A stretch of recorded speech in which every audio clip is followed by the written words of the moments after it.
కర్నూలు జిల్లా ఓరవకల్లు మండలం నన్నూరు గ్రామంలో ప్రధానోపాధ్యాయుడిగా పనిచేస్తున్న యాతం ఆదినారాయణ రెడ్డి ఇటీవల సస్పెండ్ అయ్యాడు. ఆయన బ్యాంకు ఉద్యోగి రామేశ్వర్ రెడ్డి పేరుతో 2 నకిలీ ప్రోనోట్లను తయారు చేసి 40 లక్షల రూపాయలు అప్పు ఇచ్చినట్లుగా చేసిన దానివల్ల ఆయన సస్పెండ్ చేశారు.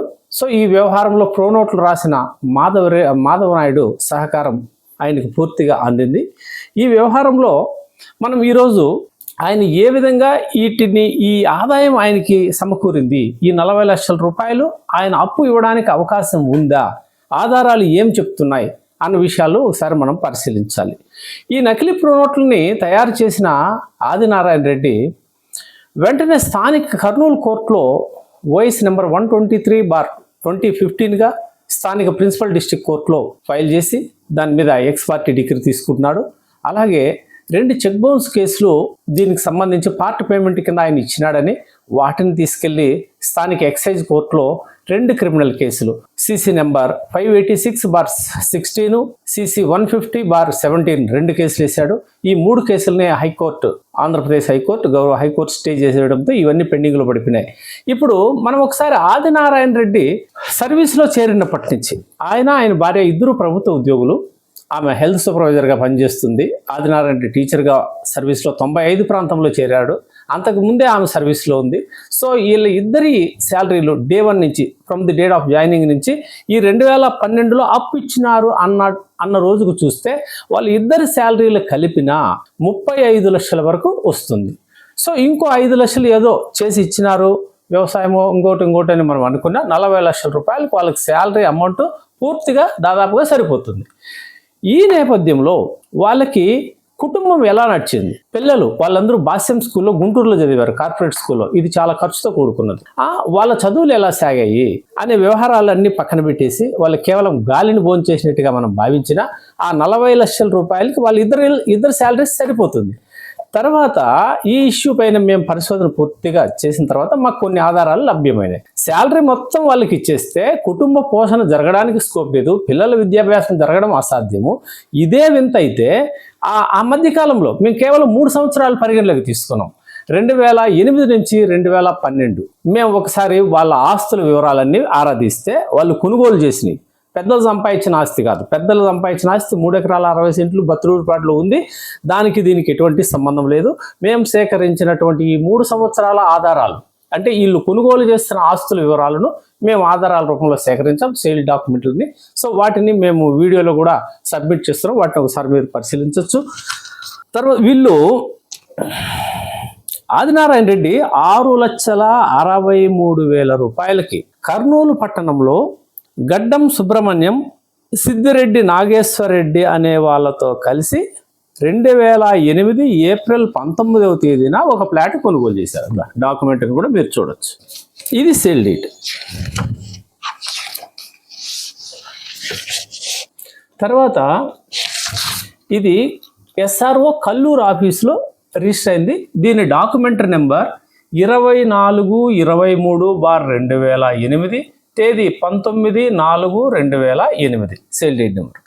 తర్వాత 2009లో ఆదినారాయణ రెడ్డి భార్య కేవి సుభద్రమ్మ ఒక ప్లాట్ కొనుగోలు చేసింది. దాని విలువ వచ్చి 16,50,000 రూపాయలు. సేల్ డీడ్ నెంబర్ వచ్చి 18186/2009, తేదీ 6 జనవరి 2009 తేదీ. ఇది కర్నూలు ఎస్ఆర్ఓ ఆఫీసులో రిజిస్టర్ అయి ఉంది. దాని డాక్యుమెంట్ ఇది. తర్వాత ఆదినారాయణ రెడ్డి ఆయన పేరు మీద 13 లక్షల విలువైన ఫ్లాట్ కొనుగోలు చేశారు.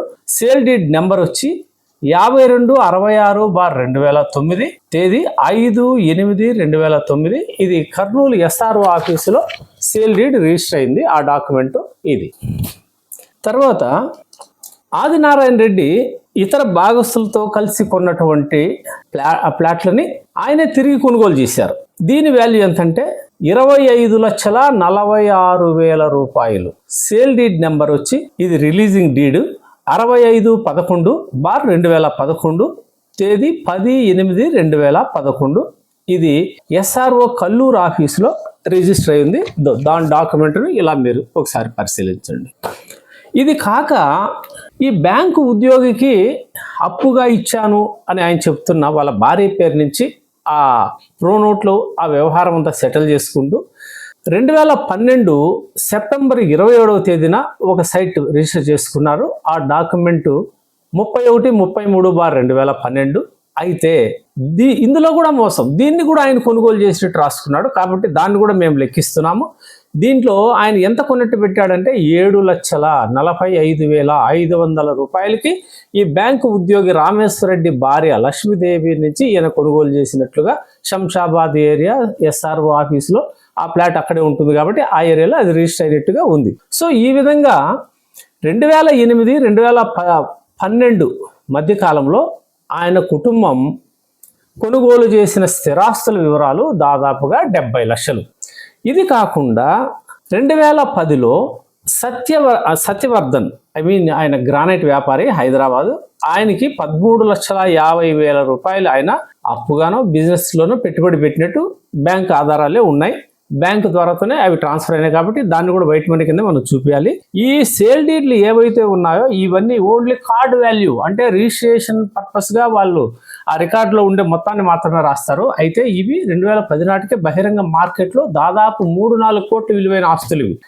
తర్వాత ఆదినారాయణ రెడ్డి ఈ హైదరాబాద్లో అప్పు ఇచ్చిన దాంతో కూడా కలుపుకుంటే తర్వాత 40 లక్షలు ఈ ఆదినారాయణ రెడ్డి బ్యాంక్ ఉద్యోగికి అప్పు ఇచ్చినానని 2012లో ఆయన చెప్పాడు. మనం దాన్ని కూడా పరిగణలోకి తీసుకుంటే టోటల్గా ఆయన 2008 నుంచి 2012 సంవత్సరం నాటికి మొత్తము ఆయన ఖర్చు చేసిన మొత్తం వచ్చి 1,22,54,500 రూపాయలు. సో ఈ రిజిస్టర్ డాక్యుమెంట్లన్నీ ఆ 2012లో అప్పు ఇచ్చినానని ప్రోనోట్లు క్రియేట్ చేసినాడు అంటున్నాం కదా, దానికి ముందు సంబంధించినవి.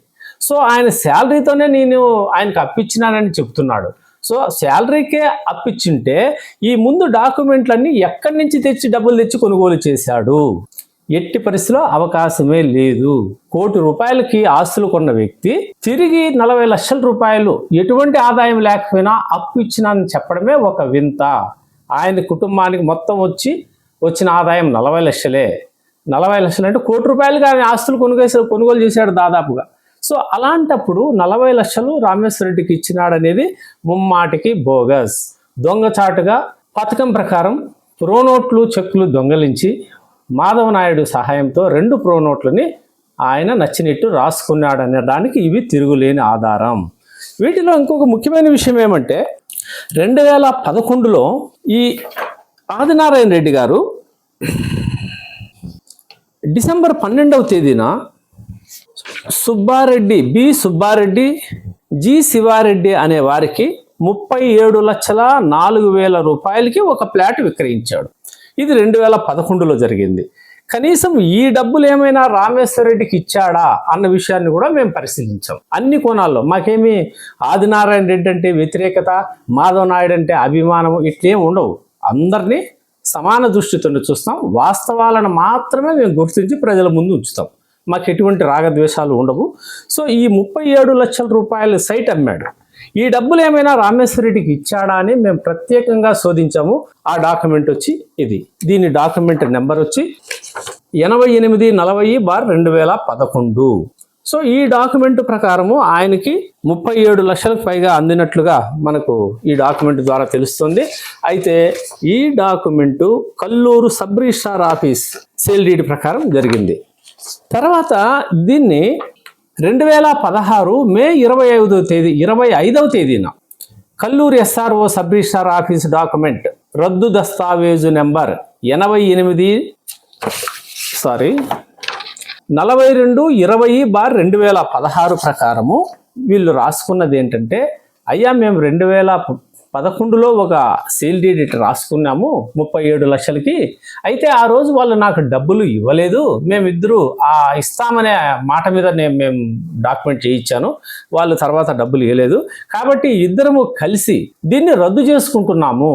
మాకు డబ్బులు ఏమీ చేతులు మారలేదు అని ఆదినారాయణ రెడ్డి, సుబ్బారెడ్డి, శివారెడ్డి అనే వాళ్ళు రద్దు దస్తావేజును కూడా రిజిస్టర్ చేయించాడు. కాబట్టి ఈ డాక్యుమెంట్ ద్వారా ఎటువంటి డబ్బులు ఆయనకు రాలేదు అనేది సుస్పష్టం. రద్దు డాక్యుమెంట్ ఇది. ఈ పరిస్థితుల్లో ఆదినారాయణ రెడ్డికి 40 లక్షలు వచ్చాయనడానికి ఎటువంటి ఆధారాలు కనుచూపు మేరలో కూడా కనిపించవు. కేవలం ఒక విలువ లేని, నిజాయితీ లేని మాధవనాయుడిని ఆశ చూపి ఆయన దగ్గర ఈ దొరికిన ప్రో నోట్లతో వీళ్ళు దర్జాగా 20 లక్షలు ఇచ్చినట్టు రాసేసుకున్నారు. ఇవి కర్నూలు కోర్టులో కూడా ఫైల్ చేశారు.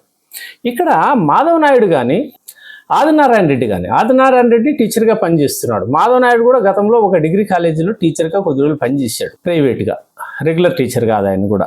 వీళ్ళిద్దరూ చట్టం అంటే లెక్క లేకుండా, కోర్టులంటే లెక్క లేకుండా వీటిని సృష్టించి కోర్టులను వేదికగా చేసుకొని అధికార దుర్వినియోగానికి పాల్పడ్డారు.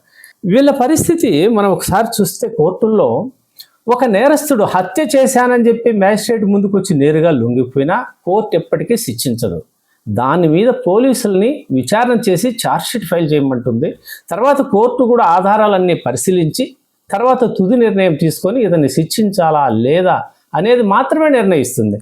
ఇక్కడ మాధవనాయుడు సహకారంతో ఆదినారాయణ రెడ్డి నువ్వు 40 లక్షల ప్రోనోట్లు సృష్టించిన, దొంగచాటుగా తయారు చేసుకున్నా, కోర్టులను వెతిగ్గా తీసుకున్నా, నీకు కోర్టుల్లో అంతా మంచి జరిగిపోతుంది, డబ్బులంతా వచ్చేస్తాయి అని నువ్వు భ్రమపడుతున్నావు. ఈ ఆధారాలని ఈ రామేశ్వర రెడ్డి వాళ్ళు ఇంతవరకు కోర్టుకు సబ్మిట్ చేయలేకపోయారు. వీటన్నిటిని సేకరించడము నీ సామ్రాజ్యంలో చాలా కష్టమైన పని. ఇవన్నీ మేము సేకరించాం. సో ఇవన్నీ పరిశీలించాక నీ ప్రోనోట్లు బోగస్, తిరుగులేని ఆధారాలతో నీ ముందు పెడుతున్నావు. ఒకసారి నువ్వు కూడా ఆత్మ పరిశీలన చేసుకోవాలి. చేతగాని చట్ట విరుద్ధమైన పనులకి మనసంతా పెట్టి నువ్వు జీవితాన్ని పెడితే జీవితం అంతా నరకమే అనుభవిస్తావని తెలుసుకో. మాధవనాయుడు లాంటి వ్యక్తుల వల్ల ఎటువంటి ప్రయోజనం ఉండదు. తప్పుడు మనుషుల వల్ల తప్పుడు పనులే జరుగుతాయి. నీకు సమాజంలో ఇలాంటి ద్రోహమైన చర్యలు ఎంతో కాలం కొనసాగవు. కోర్టులు కూడా ఆలస్యం జరగచ్చు, ఖచ్చితంగా తప్పు చేసిన వారిని శిక్షిస్తారు. ముఖ్యమైన విషయం ఏమంటే, మామూలుగా మోసపోయిన వారు అన్యాయం జరిగిందని కోర్టులకు వస్తారు. ఇక్కడ మీరే తప్పు చేసి క్షమించరాని అత్యంత తీవ్రమైన నేరానికి పాల్పడి మాధవనాయుడు సహకారంతో కోర్టులను ఆశ్రయించి కోర్టులను కూడా దుర్వినియోగం చేశారు. చట్టం ఒకటే చెప్తుంది, మోసపోవడం నేరం కాదు. అంటే రామేశ్వర రెడ్డి నేరం చేయలేదు, మోసగించడం మాత్రమే నేరమని చట్టాలలో స్పష్టంగా ఉంది. కాబట్టి నువ్వు తప్పు చేశావు, ప్రోనోట్లు సృష్టించావు, ఆధారాలు స్పష్టంగా ఉన్నాయి. ₹1 కోటి ఆస్తులు కొన్న నీవు 40 లక్షల ఆదాయం ఉన్న నీ కుటుంబం దీంతో ఆస్తులే ఎక్సెస్గా కొనుగోలు చేసావు. ఎక్కడి నుంచి డబ్బులు వచ్చాయి తర్వాత చెప్తావు. నువ్వు ఆదాయానికి మించిన ఆస్తులు ఉన్నాయి నీ దగ్గర. అది కాకుండా మళ్ళీ 40 లక్షలు అప్పు ఇచ్చినా అని చెప్పి డ్రామా చేసి వాళ్ళ జీవితాలతో నువ్వు ఆడుకున్నావు. ఖచ్చితంగా పాపం ఊరికే పోదు. ధర్మో రక్షతి రక్షతః అన్నారు మనకి సంస్కృతంలో. ధర్మాన్ని రక్షిస్తే అది నిన్ను కాపాడుతుంది, లేదంటే నిన్ను కాటేస్తుంది. నువ్వు సిద్ధంగా ఉండాల్సిందే. మాధవనాయుడితో కలిసి ఇద్దరు ఎదురు చూడండి. న్యాయము, చట్టం ఏం చేస్తుందో, చట్టం తన పని తాను చేసుకుపోతుందని ఒక నానుడి. ఇక్కడ కూడా అంతే. మీరు చట్టాలు కోర్టులు వేదికగా చేసుకుని దుర్వినియోగం చేశారు మీరు చేసిన తప్పుకు, నేరానికి. కాబట్టి మీరు సిద్ధంగా ఉండండి. ఏదో ఒక రోజు మీకు తప్పదు శిక్ష.